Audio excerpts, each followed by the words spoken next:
personagem de Christopher Plummer, em uma cena tocante onde ele canta para os seus filhos e Maria, interpretada por Julie Andrews.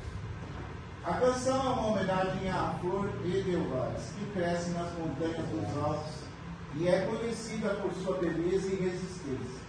A letra da música reflete um sentimento de amor pela pátria e pela natureza, além de simbolizar pureza e esperança.